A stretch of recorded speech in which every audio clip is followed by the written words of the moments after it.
Most of us use Instagram every single day, scrolling, liking, posting. It feels normal, safe even. You follow people you know, sometimes people you don't. And occasionally, someone follows you. At first, it doesn't mean anything, just another notification, another profile, another message. But what if that one follow wasn't random? What if someone behind the screen wasn't just watching your posts, but watching you? In this video, you'll hear 3 disturbing true horror stories, where Instagram wasn't just a social app, it became something much darker. Stories about fake identities, obsessive strangers, and people who got way too close in real life. So before you accept that next follow request or reply to that message, you might want to think twice, because sometimes the person behind the account is a lot closer than you think. I didn't think much of it at first. Getting a new follower on Instagram wasn't anything unusual. Back then, I had a few hundred followers, mostly people from school or around my area. So when my phone buzzed late one night while I was watching a movie, I almost ignored it. But for some reason, I checked. It was a girl I didn't recognize. Her name was Holly. Her profile picture showed a blonde girl smiling, probably around my age. When I opened her profile, everything looked normal. She had a few thousand followers, a decent number of posts, and all the pictures seemed real. Different locations, different outfits, tagged friends, comments from people that looked legit. It didn't feel like one of those fake accounts. Actually, it felt the opposite. Before I even followed her back, she messaged me, "Hey, I don't usually do this, but I just wanted to say I think you're really cute." I remember staring at the message for a second, kind of surprised. I'd had a few random DMs before, but nothing like that. She didn't seem like a bot. The message sounded real, so I followed her back. I replied something simple like, "Thanks, I think you're cute too." From there, the conversation just took off. We started talking about normal stuff, school, workouts, music. It felt natural, not forced. She replied quickly, asked questions, laughed at things I said. It didn't feel like I was talking to a stranger. It felt like I already knew her. After maybe an hour of texting, she gave me her number. That made it feel even more real. We moved the conversation there, and somehow, by the end of the night, we had already made plans to meet up the next day. Looking back, that should have been my first red flag.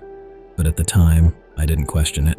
She suggested we meet at a bar called Lucky's. It was a pretty popular spot, nothing sketchy.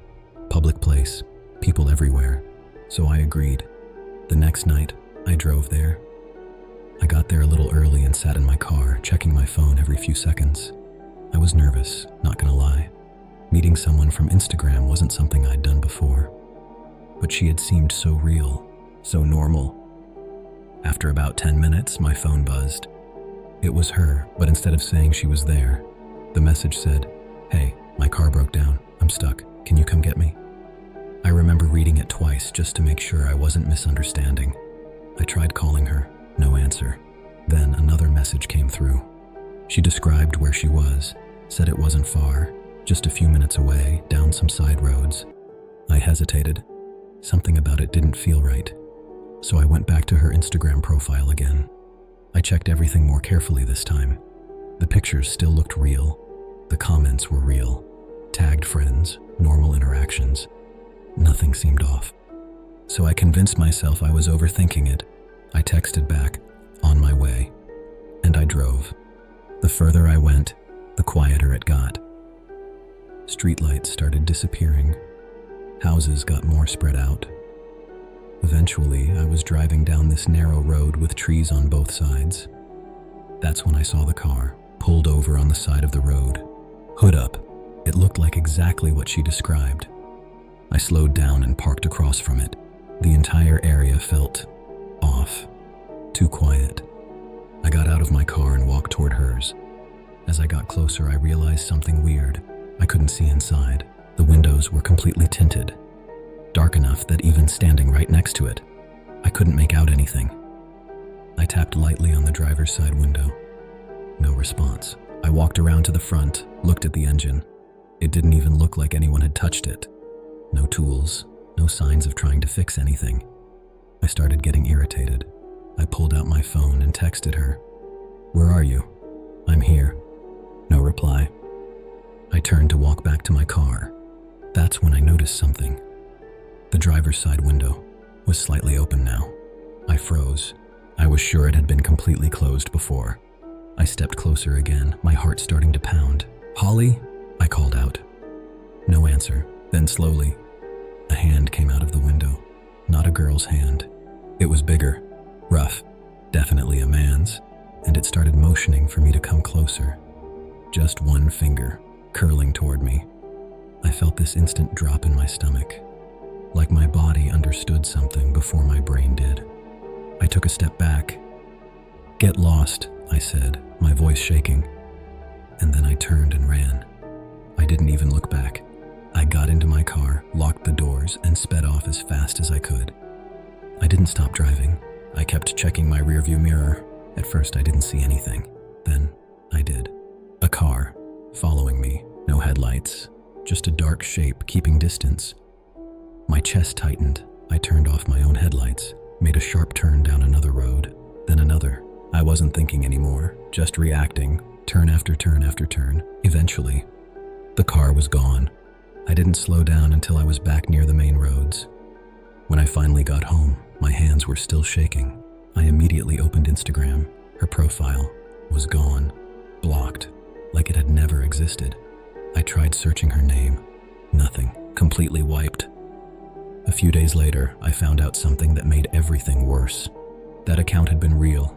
The girl in the pictures existed. But her account had been hacked.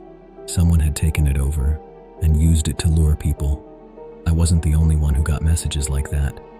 And to this day, I don't know what would have happened if I stepped closer to that window, or if I didn't run when I did.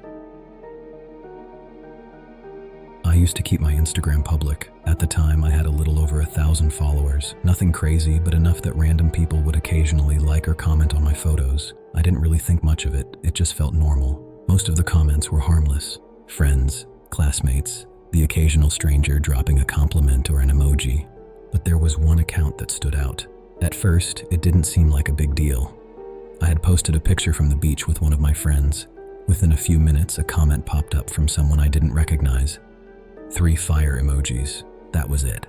I clicked on the profile. The guy looked older, a lot older than most of my followers, probably in his 40s or even 50s. He only had a few pictures, just selfies, and not many followers. But he was following a lot of people, including me. It was a little weird, but not weird enough to block him. I figured it was just one of those things that comes with having a public account. Then it kept happening. Every time I posted something, he would comment. Sometimes just emojis, sometimes things like beautiful or hot. It started to feel off, not just random anymore. Like he was watching for when I posted. A couple days later, he sent me a direct message. "Hey, I just wanted to tell you that you're really beautiful. I know I'm older, LOL, but still." I remember hesitating before replying. I should have ignored it, but I didn't. I just said, "LOL, thanks." That should have been the end of it, but it wasn't. He replied almost immediately, "I would do anything to meet someone like you." That's when I felt uncomfortable. I didn't respond right away. When I finally did, I kept it short. Another thanks, hoping he'd get the hint and stop. He didn't. "Maybe one day I'll see you in person." That message, that one stuck with me. Something about the way it was worded made my stomach turn. After that, I stopped replying, but he didn't stop watching. A few days later, I posted another picture, this time with my sister in front of our house.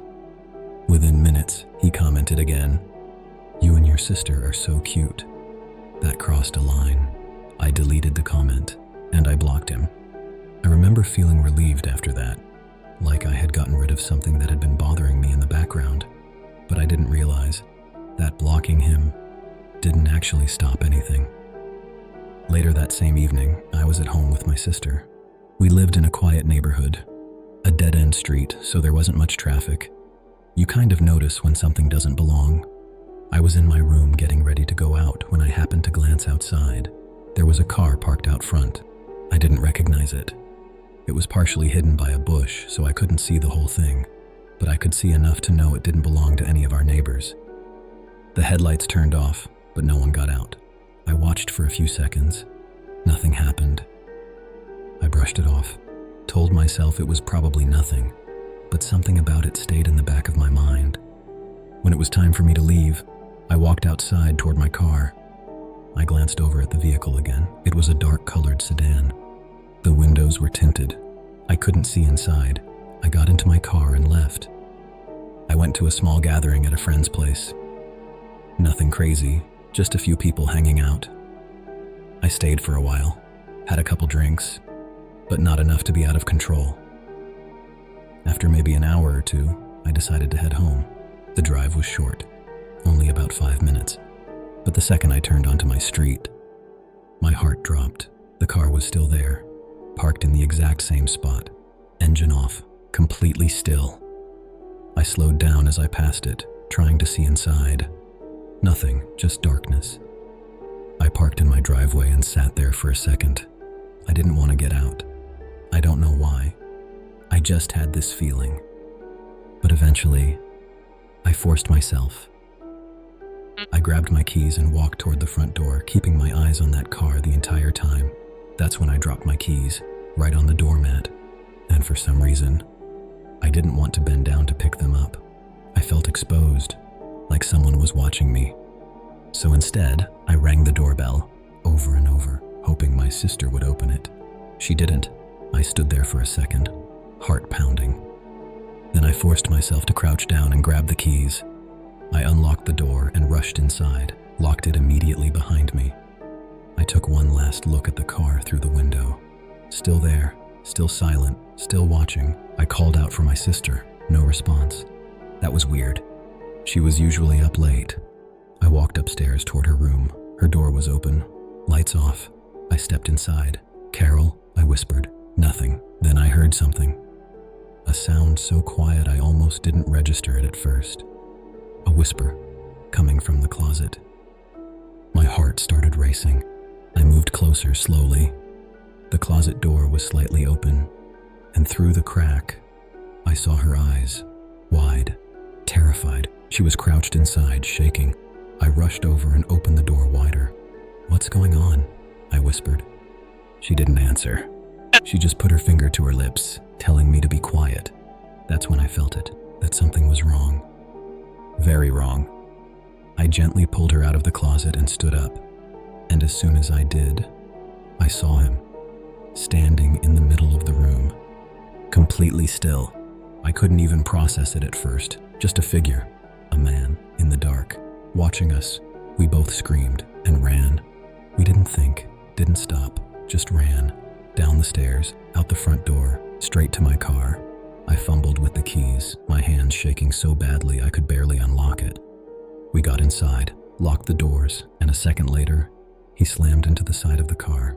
Trying to get in, he grabbed the handle, yanked on it violently. My sister was screaming. I started honking the horn over and over, hoping someone would hear. The man stepped back for a second, and in that moment, I recognized him. It was him, the guy from Instagram. I didn't know how I knew, but I did. He looked exactly like the photos. Before he could try again, I slammed the car into reverse and sped out of the driveway. As I turned onto the street, I saw movement behind me. His car, the same one parked outside. He got in, but instead of following us, he drove the opposite direction, fast, and disappeared. We didn't go back inside. We called our parents, then the police. They came quickly, and when they searched the house, they found how he got in, an upstairs window. He had used something to climb up, probably from outside, and forced it open. He had been inside the house, waiting, listening, watching. And the worst part, I realized exactly how he found us. That picture I posted with my sister, you could see our house number. Clear as day. I gave that information away without even thinking. When I tried to show the police his account, it was gone, deleted, like he never existed. No name, no trace, nothing. After that, I made my account private, removed anything that could show where I lived. But the damage was already done. To this day, I still check every room when I get home. And I never forget that someone who was just a comment on my post ended up standing in my house. It started with a sound, not loud, not even something I could clearly identify at first, just a faint tap against my window. The first time it happened, I barely reacted. I was lying in bed scrolling on my phone when I heard it. I glanced toward the window, waited a few seconds, and when nothing else followed, I just assumed it was a bug or maybe a branch brushing against the glass. It didn't feel important until it happened again. A couple nights later, same thing. A soft, almost accidental sound, not like someone knocking, more like something lightly dragging or pressing against the glass for a split second. I remember sitting up that time, listening, waiting for it to happen again. It didn't, and that somehow made it worse, because now I was paying attention. Over the next couple of weeks, it kept happening. Not every night, just often enough that I started noticing a pattern. Late at night, always when I was in my room, always just one or two taps. I told my dad about it once. He shrugged it off immediately. Probably bugs, he said, or the wind. And logically, that made sense. So I tried to ignore it, but there's a point where your brain stops accepting simple explanations, because deep down, something feels wrong.